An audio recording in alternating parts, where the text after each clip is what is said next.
Welcome to Citizens Forum. Today for our first segment, we have with us Jack Anderson.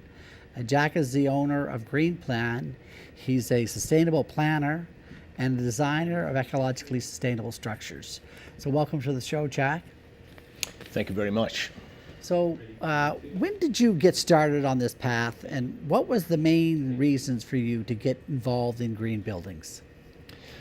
I studied in a environmentally focused architectural program in the mid-1970s. As a consequence of that program, I became familiar with climate change and the importance of creating sustainable alternatives if we wanted to ensure this planet would be as comfortable for our future generations as it has been for us. That led to me getting involved in the architectural world, and I designed my first passive solar house in 1985. Well, that's very interesting. And, you know, I saw a few weeks ago a picture of this new biofiber building block that is being used. What is the unique aspects of this new type of building block do you think people should be so interested in? Well, this is very exciting for me, Walter. The use of hemp and lime as a mixture has been around for a millennium. In fact, you'll find the mixture in the pyramids and the Great Wall of China. So it's not like we've come up with something new. What is very unique about it is that the brilliant inventor, former contractor, Mac Radford of the Just Biofiber company, had recognized how to utilize this and had developed a internal structure within the blocks that would allow it to be modulated so that we could move forward with construction. So that was the first step that made it very unique. It begins to work in our typical construction technologies. The block itself has amazing principles to it. It has a very high insulative resistance. The actual numbers are still being tested to confirm, but we're looking at likely somewhere around R40 for a 10-inch block, substantially greater than current technologies. The block breathes, which means that we don't need vapor barriers on the interior of it as well, which is another key aspect.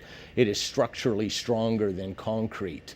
It absorbs carbon dioxide in its lifespan. So when we look at the growing of the hemp, it's absorbing carbon dioxide during that stage, and then the actual block will absorb carbon dioxide over the 100 years as it becomes stronger during that period of time. The product is soundproof, the product is fireproof. There's a number of aspects about it that give it a advantage over other building technologies. So what is the life expectancy of a building that will be built with this type of building block? Well, very unique to this block is that it doesn't even reach its maximum strength until 100 years from now, because the carbon is being absorbed into it, and so it effectively is moving towards closer to limestone. So we're anticipating that we could have buildings that could last hundreds of years. And if we look at the Great Wall of China as an example, you know, it's been around for millennium. So we're very encouraged, but until we have the time to see how long it lasts, we really can't answer that question definitively. Can you envision any downsides, you know, structurally for using this type of building material? Structurally, not so much. I mean, the internal structure within the core of it is the real unique aspect of it as to how it comes together. Unique to this is that hemp and lime as a mixture is one of the prime building products in France currently right now.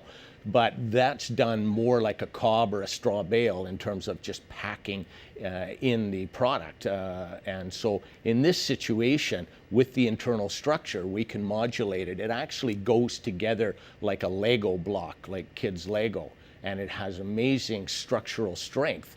Currently, it's estimated that with some of the internal struts, we could stack it 8 stories high. And it will hold, and it supports itself. So it is very, very strong. Stronger than concrete, in fact. This is all good news, I think. How available is the hemp fiber itself? Is it going to be readily available for use for building? Well, that might be the only downfall to it currently is that we have a massive demand for the product already without really any promotions. I was fortunate to be connected to the Just Biofiber company and was working on a home for Arno and Linda Koininen, who I consider sustainability pioneers in this community. And so I was able to speak to the Just Biofiber people about being able to use the product on their place, which is the first residence on the planet out in Souk. So the circumstances is just from that presentation and what people are seeing, and there's been a couple of TV articles about it, the demand is growing exponentially, and yet we can't produce the blocks, or the Just Biofiber company can't produce the blocks fast enough yet. So there's a lot of interest now in growing industrial hemp. Another key aspect to understanding about this, Walt, is that the industrial hemp has lots of use for the seed, for the fiber, whether it's making canvas or other products out of it. But the core of it is the husk of it, if you will, and that component is considered the waste product for all other uses of it. So we're actually closing the circle in terms of the actual full use of the plant now. So it's very exciting in that sense. There's nothing will be left of industrial hemp that can't be used in one market or another. That's quite remarkable. Now, how are the building authorities and the inspectors viewing this product? Are they having any trouble with accepting it? You know, that's always a challenge when you come out with something new, and I can tell you that the nature of the BC Building Code is such that you have a variety of products that are listed that you can use, and when you come forward with a product that isn't recognized, then the building inspectors must require professionals to review and take responsibility for that. So specifically the structure of the building and the building membrane are required to be certified by a professional engineer that it is considered suitable for construction. So the engineers themselves are not having any problem with this at this point? We've been able to speak to a number of different engineers that are exploring it, and there's been a lot of study and research in the product as they're exploring things. Just to give you an example, they're currently running tests where they're putting a constructed structure of Just Biofiber blocks on a shaker, and they're shaking it to a Richter scale 9 now, and they're finding that the blocks are not separating in any way. In fact, the foundation that supported it crumbled out from underneath it, and the blocks actually bridged over portions that had collapsed. That's remarkable. And Yeah, that's very great, exciting. Great news that it's that resilient.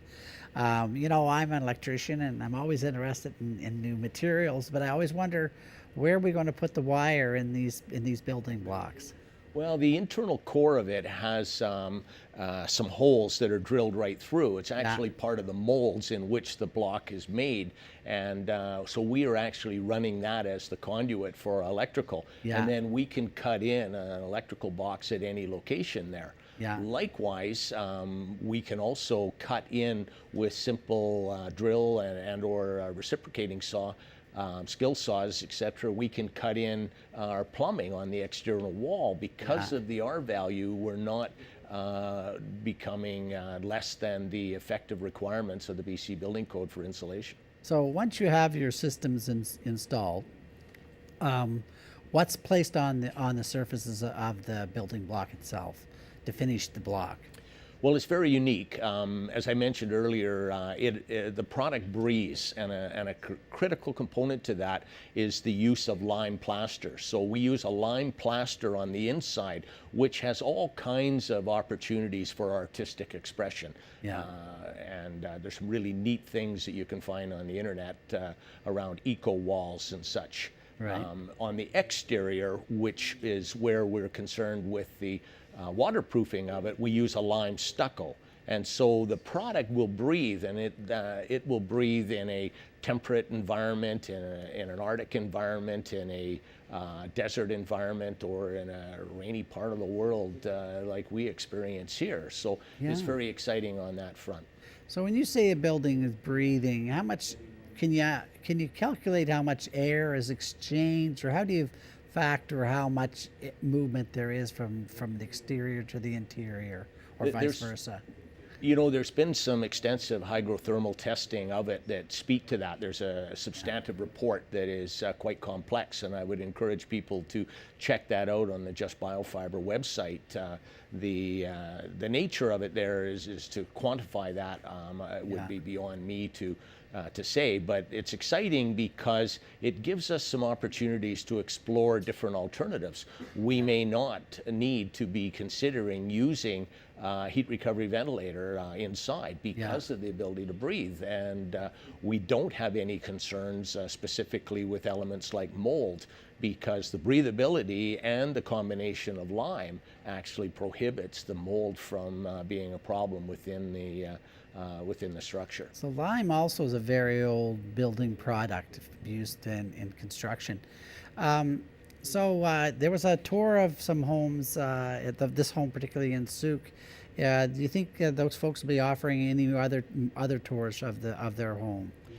I've got to say that I have a vast admiration for Arno and Linda Koinen, and sustainable pioneers, really, and the unique nature of many of the green residences that I've designed in my career, as I mentioned, dating back to 1985, in excess of 500 homes that I've been involved in, is that most are very private people, and so they don't showcase this.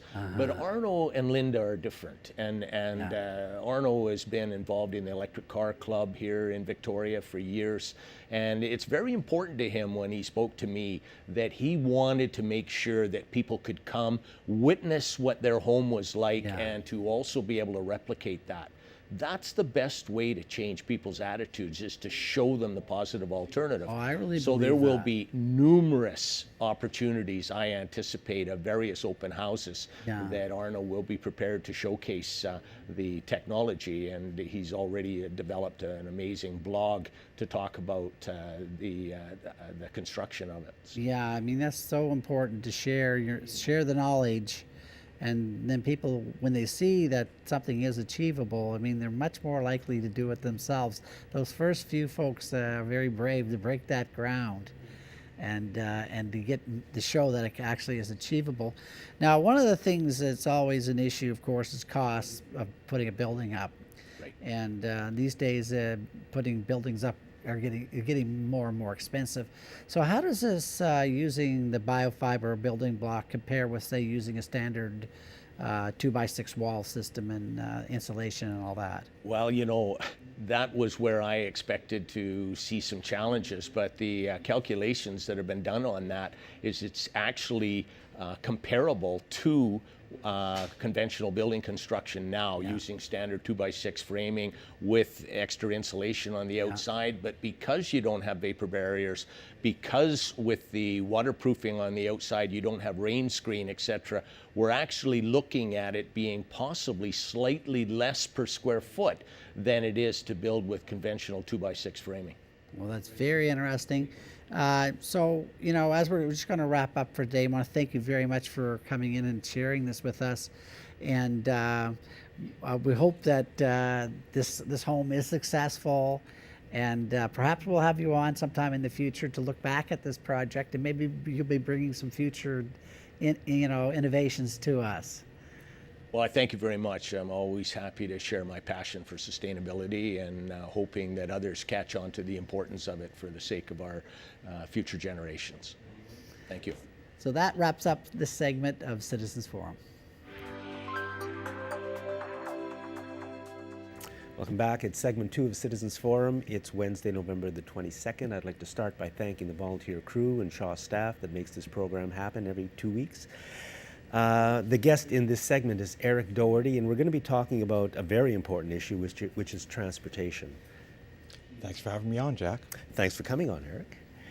You're a member of the Better Transit Alliance, and maybe question number 1, what is the Better Transit Alliance? Which sounds like a very good idea. Yeah, the Better Transit Alliance of Greater Victoria is a new grassroots group, and we look at improving the transit system both for social justice reasons, climate justice reasons, and also just to make the region a nicer place to live. And we're finding that there's a lot of support for that, for all three of those points. Well, I think there should be. Those are three very, very important issues. You wanted to talk about something that is happening or is going to happen, which is the Douglas and Highway Number 1 bus lane proposal, which I don't even know what the proposal is. Yeah, well, I think it's fascinating to me that there's been so little coverage, so little media attention on this very important project. It's already under construction to a small degree. The Mackenzie interchange, all that construction out there, most of that construction is about making space for more cars, but a small amount of that is actually to put shoulder bus lanes on one side of the highway. The proposal is to take bus lanes from downtown Victoria out to View Royal and Colwood. There's already the sections in Victoria have been approved. The section in Saanich has been approved, and a small section out on the highway, which is going to be a shoulder bus lane, something we haven't seen in this region yet. That's been approved. The Victoria piece and the Saanich piece are out to tender right now. We're waiting to see what the price will be when they come back. We're hoping that they'll be within the amount of money that's available, but we don't know that. Do you know how much money is available? No, I don't know exactly, but it's, in the scheme of things for transportation, it's a very small amount of money. If you look at what's being spent on what has been spent on the McTavish interchange, the Mackenzie interchange, all the construction going on in the Malahat, all these things being done to facilitate more and more single occupancy vehicles, what's being spent on transit is very small. The interesting thing with this proposal is that there's a low cost, high benefit portion that hasn't been funded yet. And that's the shoulder bus lanes out on the highway to complete the bus lanes out to the 6 Mile Pub area. Okay. And because it's on the side of a highway, all they're doing is widening the shoulder for buses. The cost is really quite low. The construction can be very quick, and there's no design questions. There's no tricky questions about street trees and bike lanes and all this thing. It's a highway. You build the bus lane the way you've done it on other highways like Highway 99 in Richmond. So in other words, these buses will run right alongside the traffic on Highway Number 1 going out to just like they do Western communities. Yeah, and they'll do it just like they do on Highway 99 in Richmond, where there's years ago a shoulder bus lane was built, and we know it works quite well because I've ridden on it on the 620 that goes up to the ferry, and it's effective and inexpensive and quick to build. Well, from my perspective, I've thought for a long time the day of the car is dead. But, I thought that a long time ago, and obviously I was wrong for a long, long time. But certainly now, given the environmental catastrophe that we can no longer escape no matter what we do, the time of the car has at least got to be declining a little bit. So anything we can do for public transit is a good thing, as long as we're doing smart stuff. And we can, like, what I'd like to see starting tomorrow when we have a new government is using the ENN to run commuter rail from Langford into downtown. And you mentioned, do you mind if I bring this up? Sure. Yeah, you mentioned that the new bridge that is going to go in does have an extra lane, and you think that lane can handle light rail. I would say that that bridge is it's a modern bridge. Most modern bridges can handle light rail. It's just the fact is that the loading of a heavily loaded semi truck is not much different than a light rail vehicle. So it's, I don't know about the engineering on this particular bridge, but I know in general, you usually can lay a track down and run it across a bridge that wasn't originally intended for light rail. But that's for light urban rail. Yeah. This is not the kind of trains that would be going up to Nanaimo. No. But yeah, but I think the thing is, to me, the key is that we've had decades of promises of improved transit. For decades, we've been promising transit riders that they would no longer be stuck in traffic in the Colwood Crawl. And once we get those bus lanes built and seeing that transit riders are actually being given priority, I think we're going to see more people getting onto transit, and also a political shift from the cynicism and kind of do nothing, the idea that we can't do anything, that nothing will be done, to this idea that, hey, yes, we can make these choices. We can decide that transit is a priority and get things done quickly. I think the ENN is a challenging, it's a challenging question. Single track, something that hasn't been, urban transit on single track has not been done in British Columbia.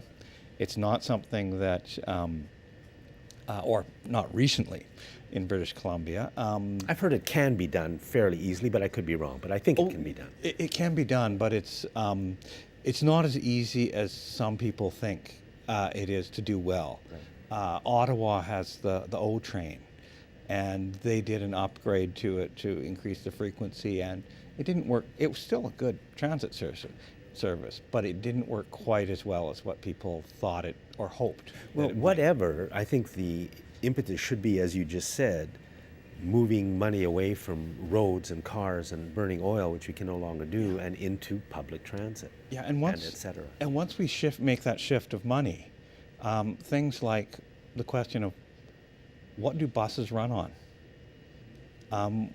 Why shouldn't we be spending a little bit more and moving to electric buses of various kinds? Doing the early experiments, being a leader in North America rather than a follower on the shift away from fossil fuels in public transit. That's something that, it's something that we could do. That's a role we could take on, is once we've got bus lanes, buses no longer stuck in traffic, think about why shouldn't they be electric? Yeah, of course. And the interesting thing for me, too, is that our provincial and federal governments have already committed to shift money away from road building to public transit as part of the climate framework that they signed in December. So it's, almost a year ago they signed this. So Christy Clark signed a framework, the climate framework, that it's just commonly known as the Federal Provincial Climate Agreement. Oh, yes. And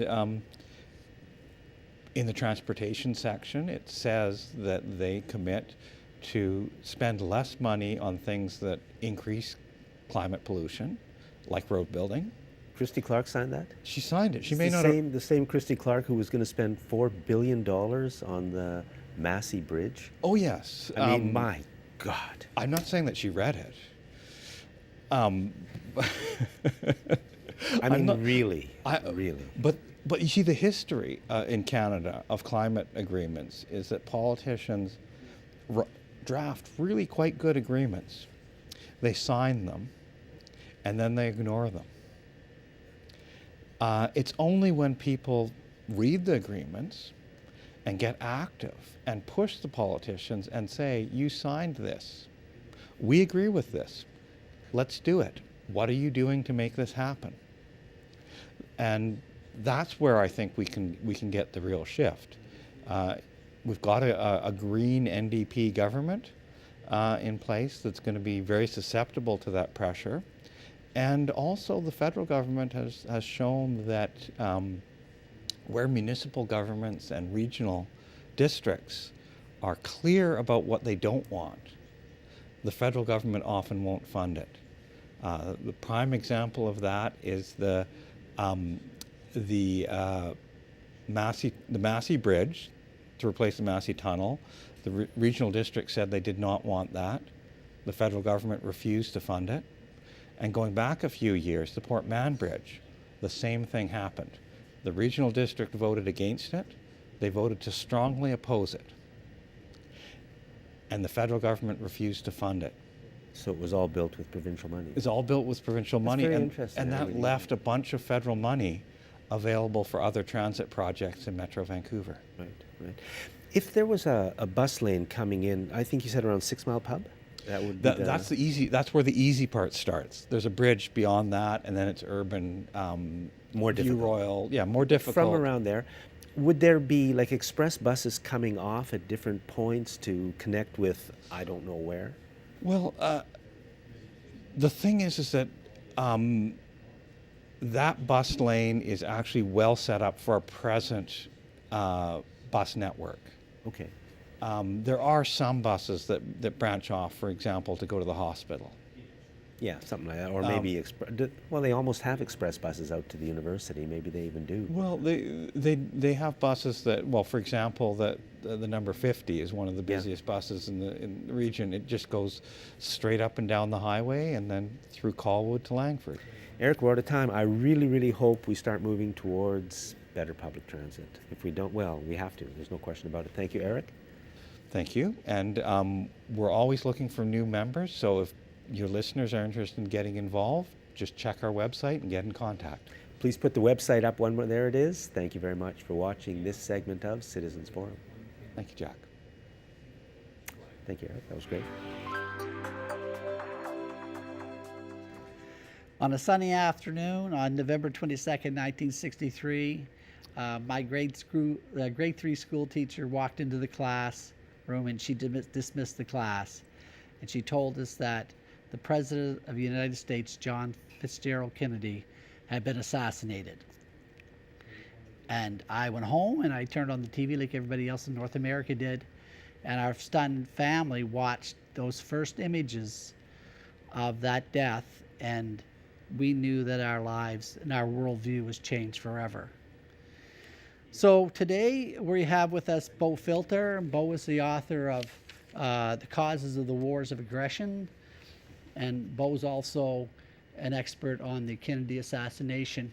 And we're just going to look over some of the evidence around who was behind this assassination and the forces of evil that were behind his death. Welcome to the show, Bo. Well, thank you for having me on. So I see you brought some great literature in. I think perhaps we should just go over some of the books that you would suggest we should look at when we're examining what happened on that day. Well, that's a good idea because a lot of people haven't really researched it, and they kind of question what's gone on in the media over all these years. But here we are now today, exactly 54 years later, and still the media is trying to make out everybody who has the capacity to draw a question mark to be some sort of a crank. And in fact, last year, Mark Lane, one of the best booksellers, he wrote this book here, Plausible Denial. Could you just hold that up just like in front of your chest and Oh, we'll get okay. a look at it? Plausible Denial. Was the CIA involved in the assassination of John F. Kennedy? Well, he has lots of evidence for it, and it's like an octopus with 1,000 legs instead of 80, and all of them lead with very hard evidence. Those legs right back up to the CIA, but all of the obfuscation tries to point to Lee Harvey Oswald, but all we have on him is evidence that keeps showing that he's being sheep-dipped, which is a CIA term for making him to look like he's the killer. And of course now one thing people don't realize is that after all these years, did he ever get tried in court? No, but he did testify.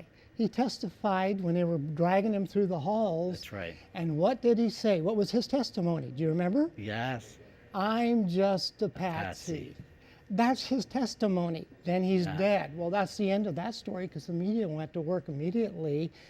And, you know, the sheep dipping apparatus where they make him go to Mexico City, make him look like he's working for the KGB and he's a nutcase and all this, and they know all about him. And so they had to pin that on him. And right away, J. Edgar Hoover said, we've got to get grab evidence right away to make it look like he's the lone killer.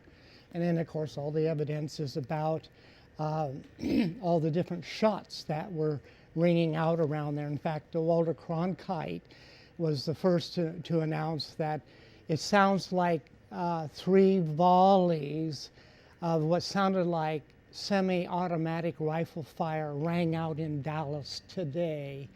And then the next day it was all gone. Yeah. Then all of a sudden it was 3 shots, and then as they had to sharpen it down, then it became a magic bullet. And so, you know, it just gets crazier as time goes on. But here we are 54 years later, To the and day. the character assassinations of people who have written books like Plausible Denial. Here's one from the New York Times. It says, Mark Lane, early Kennedy assassin, conspiracy theorist. You see, this is a term that the CIA made up in '67 because Oliver Stone, no, not Oliver Stone, but Jim Garrison was writing his book, and that's this book right here. Everybody, this is a great book for everyone to sink your teeth in. You think fiction is fun to read. This is a non-stopper. You can't put it down. On the Trail of the Assassins. And Jim Garrison was the prosecutor that brought Clay Shaw. He charged Clay Shaw as one of the conspirators. in the and that helped direct the assassination. That's right, Clay Shaw trial in New Orleans, and the jury found that Garrison was correct, that there was a conspiracy to kill Kennedy, but they hung it upside down so that the press could now see Garrison's lost his whole case. And what they did is they threw the case out on an imaginary technicality. They were linking Clay Shaw to the CIA, and the link was when he was booked down at the police headquarters, and he gave an alias of Clay Bertrand, which was his CIA name. Yeah. And so that married him to the CIA. And then when Garrison tried to bring him up under that charge in the courtroom, the judge called him up there and threw it out and says, I'm not going to allow you to use that as evidence because there wasn't a lawyer present when he was asked about aliases. No one is ever asked to have an attorney present when they're being brought in for questioning. Yeah. So it was a total fake way of throwing the case out. Clay Shaw was on the board of directors of Permindex, and also, which was closely associated with the World Trade Mart. Yes. And these are the entities that invited Kennedy to Dallas, Texas that day. That's correct. So one could say perhaps that was just a coincidence, and others might say maybe there is a conspiracy, something was happening. Well, you have to understand that all these people are affiliated through the military-industrial complex.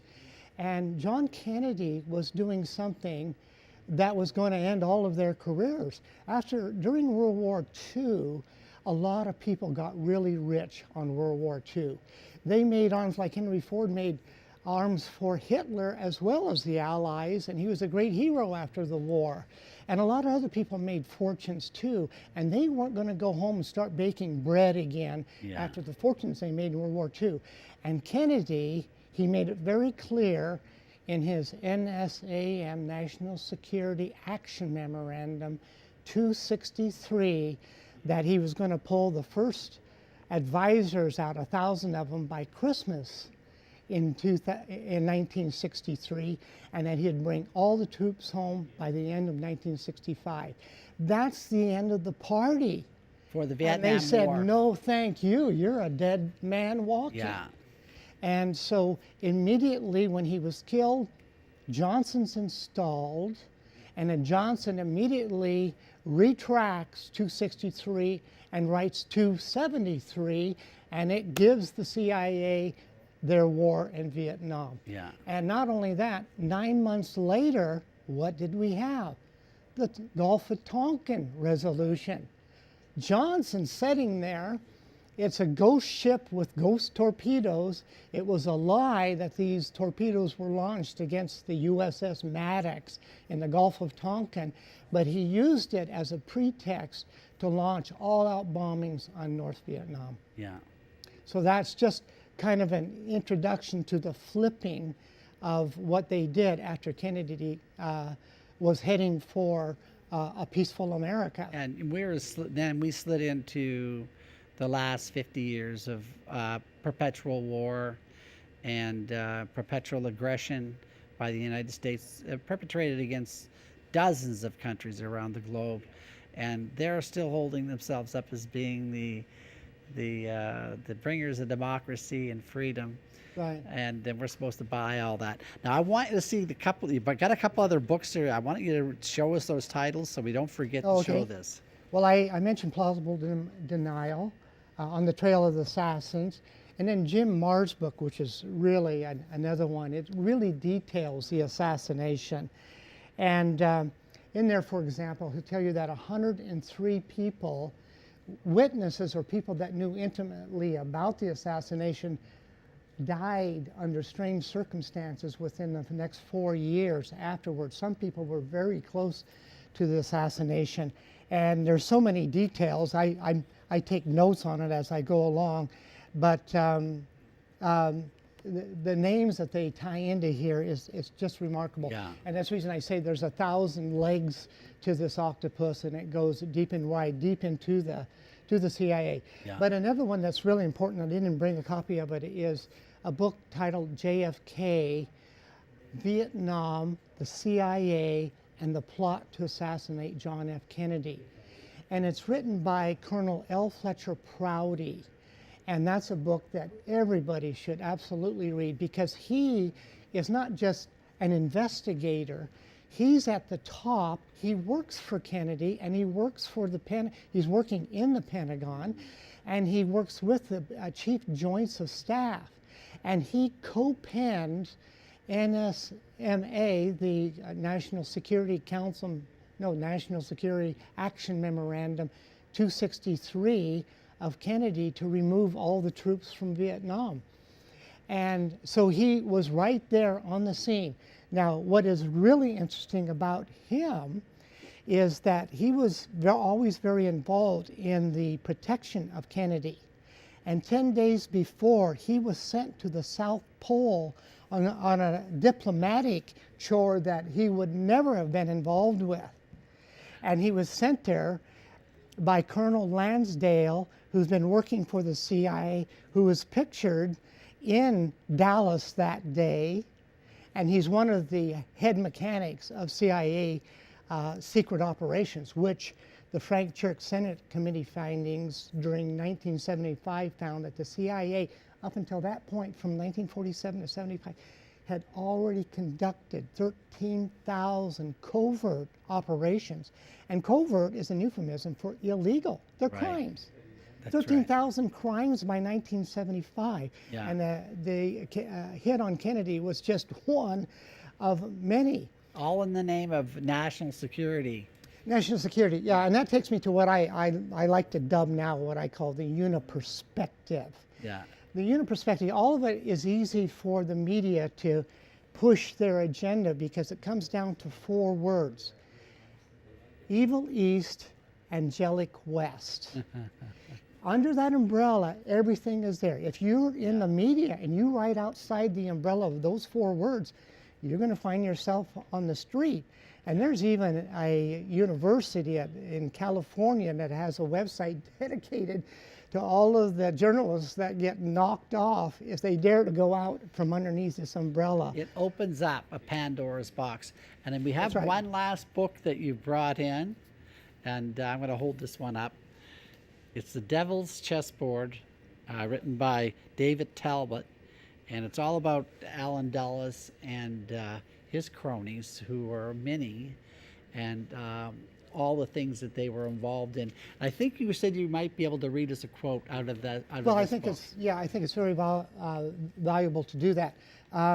First of all, he's talking the Devil's Chessboard. He dubs Alan Dulles as the Satan in this book. Now, this is only published 2 years ago, so it's an accumulation. And like I'm saying, 54 years. All we're getting is more and more people coming in and digging up incredible evidence. But here's let's see how many pages we are. I'm going to quote to you something on the very last page. The page is 620. You don't have to read the whole book, but here's something that's worthwhile to hear. Now, he's painted a picture of Alan Dulles as the Satan running these. He's the head mechanic in the CIA hit on Kennedy. They don't spend a ton of time on that. But one of the disciples that is named heavily in the Kennedy assassination is one of Alan Dulles' disciples. His name is James Jesus Angleton. So if your staff can get a picture of him, that would be worth dubbing in over this, because I'm going to quote the disciple, James Jesus Angleton. And here's what he says on the very last page. Now, he's dying, and when you're on your deathbed, you tend to confess about things. And so David Talbot is actually interviewing, and here's what he quotes. He says, fundamentally, the founding fathers of U.S. intelligence were liars. The better you lied and the more you betrayed, the more likely you would be promoted. Outside of their duplicity, the only thing they had in common was a desire for absolute power. I did things, in looking back on my life, I regret. But I was part of it, and I loved being in it. If you were in a room with them, you were in a room full of people that you have to believe would deservedly end up in hell. I guess I will see them there soon. So here is one of the mechanics admitting that the U.S. foreign policy is run by a satanic cult. And that's why the Devil's Chessboard is just just one of the books, the tip of the iceberg of the incredible story of what's evolved in the Kennedy assassination. So yes, now we have permanent wars. Cheney was bragging about the permanent war. It's all about permanent profit. He mentions, I quote, absolute power. Well, absolute power means absolute money. And when the taxpayers pay for the military, pay for the weapons, and then the weapons are sold on the international market, and all the profit that's brought in is pocketed by these people, that's called a racket. It's nothing different from a mafia racket where the taxpayers pay the whole thing. They send their sons to die in the wars, and then a handful of people and international bankers that ultimately all of this heads up. The foam of the scum comes to the top, and the international bankers who win are the profiteers ultimately. So this is food for thought. Bo, I mean, it's remarkable that what's been written, and a lot of it springing out of this assassination. And when the people's quest for the truth, well, I think it can never be extinguished. And you know, your work and so many other people have always kept the candle burning to shine towards that truth, and I really appreciate that. Thank you for coming in today. Well, you're welcome. So that wraps up this segment of Citizens Forum.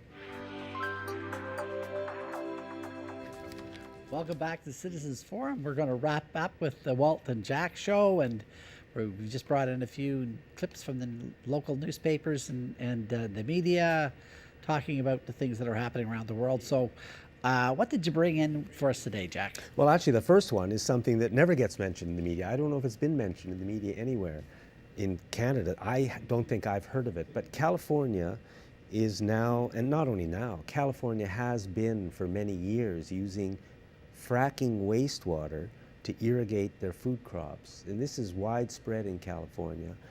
And that includes organic crops. It seems that under organic rules, you can irrigate with fracking wastewater and it's still organic. I've stopped buying oranges from California because they've started to taste very, very weird. I just stopped buying them. So what's in fracked water anyway?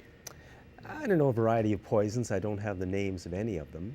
But yes, a variety of poisons and toxins. So this is the water they inject down into these drill holes, Right.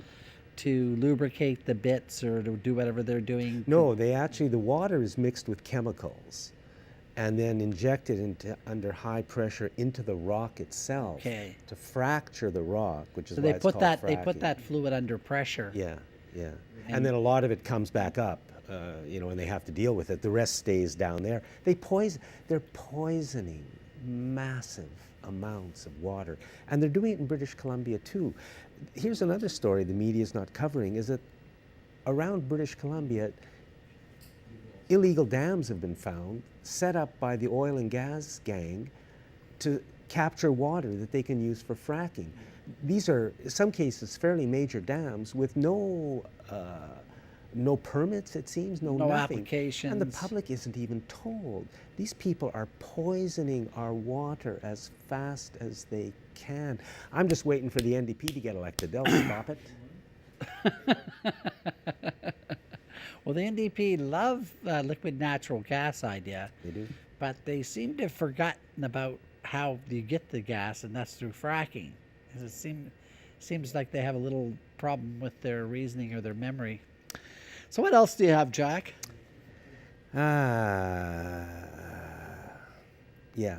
CTV National News reported a few days ago that the United States has put North Korea on, I think it's called, the list of state sponsors of terror. So the United States has put them on, and or maybe it was the United Nations that put them, I don't know. But the CTV lady was reading it, and I thought, why don't you mention that the United States is probably the biggest state sponsor of terror? Why is that never mentioned in our society? And maybe I'm wrong. Maybe they're not. But certainly a lot of people would say they are. A lot of people say they're funding ISIS. And if you happen to Google U.S. funds ISIS, you'll see an amazing array of stories from around the world saying basically that. And yet it never gets into our media. It never gets into so the public is kept in the, that's why community television is so important. It lets somebody outside of the corporate world get on television and talk about the news. Community television could, I think, really change this country around if only we could get control of our own community television. Instead, it's being shut down, as you know. It's gone in the major people centers. reread the Iran-Contra scandal. If you look at what the U.S. invasions in Panama and in Nicaragua, in Guatemala, the U.S. involvement in Chile with the political coup, and they ousted democratically elected government there to put in a military dictatorship, a brutal dictatorship that slaughtered thousands of citizens. This is all state-sponsored terrorism by the exact definition. This is not any kind of a theory. It's exactly what's happened. So it is a sad state of affairs when they hold themselves up to being the leaders of the democratic world, when really they're not. They've been bringing dictatorship and pain and suffering all over the planet.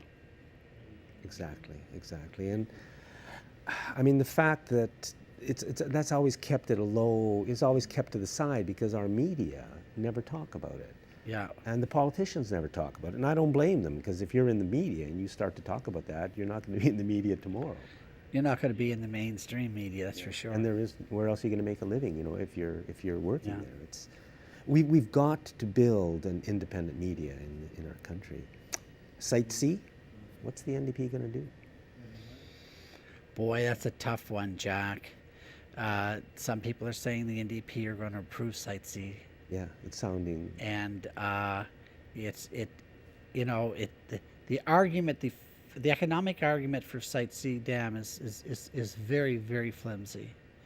And if you look at the true costs. books of the BC Hydro and their record, uh, they're just simply, we know we're being lied to about Site C on the economic issues, but on the other values, particularly the land use values and flooding such valuable farmland that could be vital to feeding British Columbians. If you look at the issues around sovereignty, around issues around First Nations, it's a sad day if the NDP go ahead and approve Site C Dam. They have absolutely no reason to, other than bowing to what has been referred to as the shadow government. This mysterious forces that are acting upon issues like this that we seem to be helpless in defending ourselves from. There should be a criminal investigation of Site C, because BC Hydro basically faked the numbers from the beginning, and the public was never told. If we had known the honest numbers from the beginning, how BC Hydro twisted everything, it never would have gone ahead. But we're talking billions of our dollars here taken.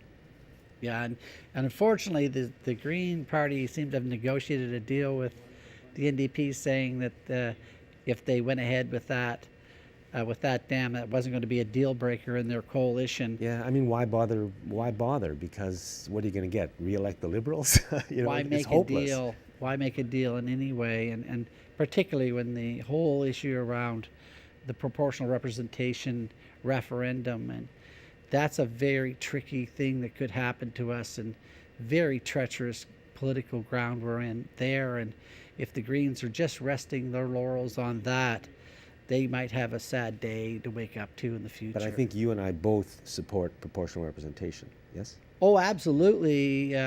But I think, given the history of what can happen in British Columbia, and the NDP are not immune to some pretty major shenanigans, we are really walking on eggshells here, whether or not we're going to get a fair analysis and a fair presentation of proportional representation, and also a fair question on the ballot. I'm really worried that something's going to happen there, and we're going to end up with another government with another fake majority, ramming through whatever policies they want. Yeah, it's a risk for sure. Fish farms? Well, Why don't they unfortunately, close the fish farms? We're out of time? we're going to have to wrap up. I'm just going to say that following this segment, there's going to be a short video of a Skype interview done with an American expert on Site C. You said that BC Hydro and the Liberal government had misled citizens about the cost numbers from the very beginning because they use a different costing formula than every other public utility in North America. What did you mean by that? Okay, well, that's pretty straightforward. There is a methodology for costing projects that's used elsewhere in Canada and throughout the US and elsewhere in the world called the levelized cost of energy, LCOE, and it has a specific formula for the computations. And when you check into studies at the National Energy Board or at its corresponding agency in the US, the Federal Energy Regulatory Commission, or any of the other similar agencies, you'll see that term, LCOE. It's also used on Wall Street. British Columbia Hydro uses a term called UEC. And until recently, we didn't even know what the formula for UEC was. And in fact, we only saw that during the recent proceeding. The UEC calculations are very different than everyone else's. And so we've had a terrible time on the apples to apples comparisons. But with the BCUC final study that came out just a few weeks ago, we now actually do have apples to apples. The BCUC recommended strongly eliminating the BC Hydro special UEC formula and has determined that there is no cost advantage to Site C over the alternatives. My own position is stronger. I believe there is a significant cost advantage to the alternatives. But the BCUC, the British Columbia regulators, have been very conservative, which is completely appropriate. If the Site C goes ahead, for many years after the Site C dam is built, the BC Hydro electricity produces electricity and would have to sell it at a loss. What do you suppose will be the magnitude of those losses in the future? Well, fairly large. The first thing to understand is that the cost of Site C using the LCOE formula comes out to about $100 per megawatt hour. The current market in the US, the largest energy market in the world, is right across the Washington border. It's called Mid-Columbia, is $22. So the loss would be $78 per megawatt hour. Now that changes year to year, and forecasts, of course, change year to year. But it's an enormous differential. The difficulty we're having is a pretty simple one. Number one, we don't have a lot of load growth, so we have more supply chasing fewer customers. Two, we have a lot of load growth in renewables like wind and solar that have a zero marginal cost. Once you build them, they produce and you don't have to buy their fuel. That's also driving down the cost. The major fuel used in electricity is natural gas. As you know, we have natural gas coming out our ears. The forecasts of natural gas are such that the price is forecasted to fall for the next 4 years and then stay stable out until 2029 or 2030. That's a pretty heavy burden. So this is not a good time to start exporting high-priced electricity. And that's a problem facing all of the Canadian Crown corporations. We see it in Quebec, we see it in Newfoundland, we see it in Manitoba. And frankly, it's a problem throughout the entire industry. The price of energy is very, very low at the moment. You may have noticed some good news at the gas pump over the last few years. It's the same situation in electricity. Don't get me started about the price of the gas pump. Well, there's some other issues there, but the point of the matter is we're in the midst of having an enormous bounty of oil and natural gas, but also renewable resources. So the overall wholesale prices have been falling sharply. So thanks for watching Citizens Forum, and we'll see you next week.